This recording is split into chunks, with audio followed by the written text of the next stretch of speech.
Vâng thưa quý vị, có lẽ trứng gà đã trở thành món ăn quá đỗi quen thuộc, vậy nên chúng ta thường chủ quan và bỏ qua các sai lầm trong khi chế biến. Ngay cả các bà nội trợ cừ khôi nhất cũng không tránh khỏi những lỗi nhỏ nhặt này khi thực hiện các món ăn từ trứng. Phần tiếp theo của chương trình sẽ chia sẻ thêm về các sai lầm cần tránh để không biến trứng gà thành điều thuốc độc nguy hiểm cho cơ thể. Xin mời quý vị cùng lắng nghe. Sai lầm thứ tư, đợi trứng luộc tự nguội rồi mới bóc vỏ. Điều này không chỉ làm bạn phải tốn thời gian chờ đợi cho trứng nguội mà còn trực tiếp làm tiêu hao các chất dinh dưỡng có trong trứng. Bởi khi trứng nguội đi trong một thời gian, các chất đạm sẽ bị hấp thu ngược vào vỏ trứng. Bạn nên đợi trứng chín, sau đó vớt trứng ra cho vào bát nước nguội. Chờ cho đến khi cầm trứng lên có cảm giác không bị nóng tay nữa thì lập tức bóc vỏ. Ăn trứng khi vỏ nguội mà trong ruột vẫn còn ấm nóng sẽ đảm bảo được giá trị dinh dưỡng và ngon miệng hơn nhiều. Sai lầm thứ ba, nấu trứng ở nhiệt độ cao.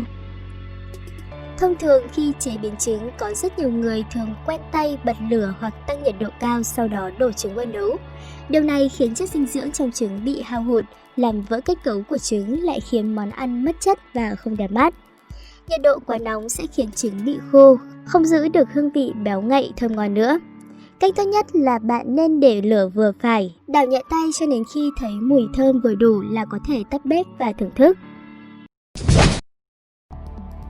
Sai lầm thứ hai, tùy tiện đập trứng vào các vật dụng trong nhà bếp. Có rất nhiều người thường có thói quen đập trứng vào các bề mặt bất kỳ trong nhà bếp vì nghĩ rằng như vậy sẽ vừa nhanh vừa tiện.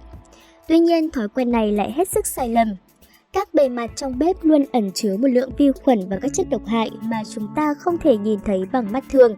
Nếu đập trứng vào đây sẽ khiến vi khuẩn có cơ hội xâm nhập, cuốn theo bụi bẩn vào bên trong phần ruột trứng, tấn công cơ thể con người. Không những thế, đập trứng như vậy cũng có nguy cơ lãng phí khi trứng bị rơi rớt ra ngoài. Vỏ trứng bị lẫn vào bên trong khiến món ăn kém phần ngon miệng lại mất vệ sinh. Tốt nhất là bạn hãy chuẩn bị một chiếc bát riêng để đập trứng nhé. Sai lầm thứ nhất, ăn trứng gà sống. Có rất nhiều người nghĩ rằng việc ăn trứng gà sống sẽ giúp nuôi dưỡng phổi, bồi bổ cơ thể và tăng cường sinh lực. Nhưng đây hoàn toàn là tin đồn sai sự thật.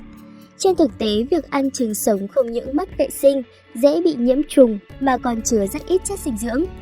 Trong trứng gà sống cũng chứa nhiều chất amidin, làm ngăn chặn sự hấp thu biotin trong thực phẩm, gây triệu chứng thiếu hụt biotin, làm mất cảm giác ngon miệng, toàn thân yếu ớt, đau xương khớp, viêm da, rối loạn tiêu hóa. Chất đạm trong trứng sống cũng chứa antitrypsin, nếu không được nấu chín thì sẽ gây hại cho cơ thể và không được hấp thụ hết.